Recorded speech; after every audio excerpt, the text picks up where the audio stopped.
ਜਿਹੜੇ ਕਹਿੰਦੇ ਸੀਗੇ ਪਿਸ਼ਾਬ ਲੱਗ ਕੇ ਆਉਂਦਾ ਹੈਗਾ 2 ਵੀਕਾਂ ਹੋਈਆਂ ਜਾਂ ਪੁੱਛਿਆ ਸੀਗਾ ਉਹਨਾਂ ਨੇ, ਰਹਿ ਗਿਆ ਸੀਗਾ ਉਹ ਤੁਸੀਂ 1 ਗਲਾਸ ਤਰਬੂਜ ਦਾ 2 ਚਮਚੇ ਸ਼ੱਕਰ ਇਹ ਮਿਕਸ ਕਰਕੇ ਸਵੇਰ ਨੂੰ ਉੱਠ ਕੇ ਪੀ ਲਿਆ ਕਰੋ। ਇਹਦੇ ਨਾਲ ਸਾਰੀ ਪਿਸ਼ਾਬ ਦੀ ਜਲਨ ਜਿਹੜੀ ਠੀਕ ਹੋ ਜੂਗੀ। ਜਾਂ ਫਿਰ 5-4 ਪੱਤੇ ਤੁਸੀਂ ਜੇ ਤੁਲਸੀ ਲੱਗੀ ਵੀ ਹੈ ਸਾਰੇ ਘਰ, ਉਹੀ ਮੂੰਹ ਪਾ ਕੇ ਚੱਬ ਕੇ ਉੱਪਰ ਤੇ ਪਾਣੀ ਪੀ ਲਿਆ। ਜਾਂ ਫਿਰ ਤੁਸੀਂ ਲੈ ਸਕਦੇ ਹੈਗੇ ਔਲੇ ਦਾ ਜੂਸ 5-4 ਚਮਚੇ ਲੈ ਲਓ। ਔਲੇ ਦੇ ਜੂਸ ਦੇ 1 ਗਲਾਸ ਪਾਣੀ ਦੇ ਵਿੱਚ ਤੇ 4 ਚਮਚੇ ਸ਼ਹਿਦ ਇਹ ਮਿਲਾ ਕੇ ਤੁਸੀਂ ਆਉਂਦੇ ਪੀ ਸਕਦੇ ਹੈਗੇ। ਫਿਰ ਖੀਰੇ ਦਾ ਜੂਸ ਦੇ ਵਿੱਚ ਸ਼ੱਕਰ ਮਿਲਾ ਕੇ ਪੀ ਸਕਦੇ ਹੈਗੇ, ਵਿੱਚ ਨਿੰਬੂ ਨਿਚੋੜ ਲਓ, ਕਾਲਾ ਨੂਣ ਪਾ ਲਓ, ਫਿਰ ਸਵਾਦ ਟੇਸਟੀ ਜਿਹਾ ਬਣ ਜੂਗਾ। ਫਿਰ ਨਾਰੀਅਲ ਦਾ ਪਾਣੀ ਤੁਸੀਂ ਪੀ ਸਕਦੇ ਹੈਗੇ, ਮੂਲੀ ਦਾ ਜੂਸ ਕੱਢ ਕੇ ਪੀ ਸਕਦੇ ਹੈਗੇ। ਇਹ ਵਧੀਆ ਚੀਜ਼ਾਂ ਹੈਗੀਆਂ ਇਹਦੇ ਦੂਰ ਕਰਨੇ ਨੂੰ। ਜਾਂ ਫਿਰ ਤੁਸੀਂ ਜੇ ਲੱਗ ਕੇ ਆਉਂਦਾ ਹੈ ਕਿ ਪਿਸ਼ਾਬ ਸਾਨੂੰ ਤਾਂ ਉਹਨੇ ਭਿੰਡੀ ਦੀ ਸਬਜ਼ੀ ਖਾ ਲਿਆ ਕਰੋ, ਫੁੱਲ ਗੋਭੀ ਦੀ ਸਬਜ਼ੀ ਖਾ ਲਿਆ ਕਰੋ, ਪੇਠੇ ਦੀ ਮਠਿਆਈ ਖਾ ਲਿਆ ਕਰੋ। ਇਹ ਵਧੀਆ ਚੀਜ਼ਾਂ ਹੈਗੀਆਂ ਇਹਦੇ ਵਾਸਤੇ। ਫਿਰ ਅਨਾਰ ਦਾ ਜੂਸ ਤੁਸੀਂ ਪੀ ਸਕਦੇ ਹੈਗੇ।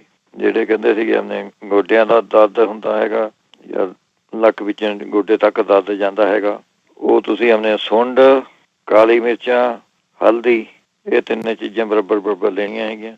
ਅੱਧਾ ਚਮਚਾ ਸਵੇਰ ਨੂੰ, ਅੱਧਾ ਚਮਚਾ ਸ਼ਾਮ ਨੂੰ, ਇਹ ਤੁਸੀਂ ਖਾ ਸਕਦੇ ਹੈਗੇ ਇਹਦੇ ਵਿੱਚ। ਫਿਰ ਤੁਸੀਂ ਆਪਣੇ ਔਲਿਆਂ ਦਾ ਚੂਰਨ ਲੈਣਾ ਹੈਗਾ ਗੋਡਿਆਂ ਦੇ ਦਰਦ ਵਾਸਤੇ।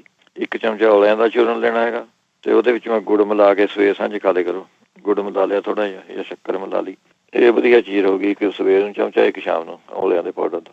ਫਿਰ ਨਹੀਂ ਤਾਂ ਸਿਰਕਾ ਤੇ ਤਿਲਾਂ ਦਾ ਤੇਲ ਇਹ ਬਰਾਬਰ ਲੈ ਕੇ ਇਹਦੀ ਤੁਸੀਂ ਮਾਲਿਸ਼ ਕਰ ਲਓ। ਮਿਕਸ ਕਰਕੇ ਮਾਲਿਸ਼ ਕਰਨੀ ਹੈਗੀ ਇਹਦੀ ਗੋਡਿਆਂ ਦੇ ਉੱਤੇ। ਜਾਂ ਫਿਰ ਤੁਸੀਂ ਰਾਈ ਦਾ ਤੇਲ ਤੇ ਪਿਆਜ਼ ਦਾ ਰਸ ਇਹ ਬਰਾਬਰ ਲੈ ਕੇ ਇਹ ਮਿਕਸ ਕਰਕੇ ਤੁਸੀਂ ਮਾਲਿਸ਼ ਕਰ ਸਕਦੇ ਹੈਗੇ ਗੋਡਿਆਂ ਤੇ। ਫਿਰ ਇਹਦੇ ਵਿੱਚੋਂ ਤੁਸੀਂ ਲੈ ਸਕਦੇ ਹੈਗੇ ਨਾਗਰ ਮੋਥਾ, ਇਹ ਮਿਲ ਜਾਂਦਾ ਜੀ ਸਟੋਰਾਂ 'ਚ।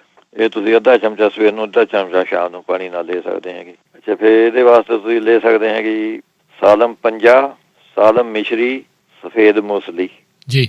ਇਹ 3 ਚੀਜ਼ਾਂ ਬਰਾਬਰ ਲੈਣੀਆਂ ਹੈਗੀਆਂ ਤੇ ਅੱਧਾ ਚਮਚਾ ਇਹਦਾ ਰੋਜ਼ ਲੈਣਾ ਹੈਗਾ ਜੀ। ਪਾਣੀ ਨਾਲ ਲੈ ਲਓ, ਕੋਸੇ ਪਾਣੀ ਨਾਲ। ਫਿਰ ਨਹੀਂ ਤਾਂ ਤੁਸੀਂ ਅਨਾਰ ਦੇ ਰਸ ਦੇ ਵਿੱਚ 4 ਚਮਚੇ ਅਦਰਕ ਦਾ ਰਸ ਮਿਲਾ ਕੇ ਰੋਜ਼ ਪੀ ਸਕਦੇ ਹੈਗੇ। ਫਿਰ ਸੁੰਡ, ਅਨਾਰ ਦਾਣਾ, ਕਾਲੀ ਮਿਰਚਾਂ, ਸੇਂਦਾ ਨੂਣ, ਬਾਇਬਡਿੰਗ ਇਹ ਸਾਰੀਆਂ ਚੀਜ਼ਾਂ ਬਰਾਬਰ ਲੈਣੀਆਂ ਹੈਗੀਆਂ। 1 ਚਮਚਾ ਤੁਸੀਂ ਇਹਦਾ ਲੈ ਸਕਦੇ ਹੈਗੇ। ਜਾਂ ਫਿਰ ਤੁਸੀਂ ਯੋਗਰਾਜ ਗੂਗਲ ਦੀਆਂ ਗੋਲੀਆਂ ਲੈ ਸਕਦੇ ਹੈਗੇ, 2 ਗੋਲੀਆਂ ਇਹ ਲੈ ਲਿਆ ਕਰੋ, ਇਹ ਵੀ ਵਧੀਆ ਚੀਜ਼ ਹੈਗੀ। ਫਿਰ ਅਸ਼ਵਗੰਧਾ ਵੀ ਠੀਕ ਰਹਿੰਦੀ ਹੈ, ਅਸ਼ਵਗੰਧਾ ਲੈ ਲਓ ਤੇ ਸੁੰਡ ਲੈ ਲਓ, ਇਹ ਬਰਾਬਰ ਲੈ ਕੇ 1 ਚਮਚਾ ਤੁਸੀਂ ਇਹ ਲੈ ਸਕਦੇ ਹੈਗੇ, ਇਹ ਵੀ ਠੀਕ ਰਹੂਗਾ ਤੁਹਾਨੂੰ। ਅੱਛਾ, ਜੇ ਕੰਨ ਦੀ ਇਨਫੈਕਸ਼ਨ ਵਾਸਤੇ ਹੋਰ 2 ਨੁਸਖੇ ਆ ਗਏ ਜੀ।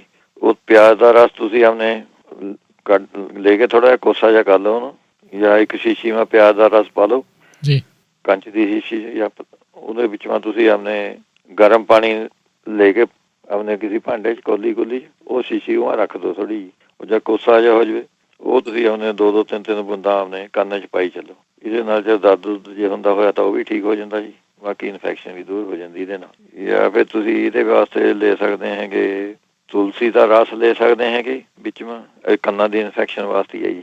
ਤੁਲਸੀ ਦਾ ਰਸ 1 ਆਉਂਸ ਲੈ ਲਿਓ ਤੁਸੀਂ, 1 ਟਿੱਕੀ ਵਿੱਚ ਮੁਸ਼ਕ ਦੀ ਪਾ ਲਿਓ, ਪੀ ਕੇ ਉਹ ਮਿਕਸ ਕਰਕੇ ਉਹ 2-3 ਬੂੰਦਾਂ ਤੁਸੀਂ ਆਪਣੇ ਪਾ ਸਕਦੇ ਹੈਗੇ। ਜਾਂ ਫਿਰ ਤੁਸੀਂ ਕੰਨ ਦੀ ਇਨਫੈਕਸ਼ਨ ਵਾਸਤੇ ਚਾਹੇ ਦਰਦ ਹੁੰਦਾ ਹੋਵੇ ਸਾਰੇ ਜਾਮਨ ਦੀ ਗੁਠਲੀਆਂ ਜੇ ਤੁਹਾਨੂੰ ਇੱਥੇ ਮਿਲ ਜਾਂਦੀਆਂ ਸਟੋਰਾਂ 'ਚ ਪਈਆਂ, ਮੈਂ ਦੇਖੀਆਂ ਜੀ ਆਪ।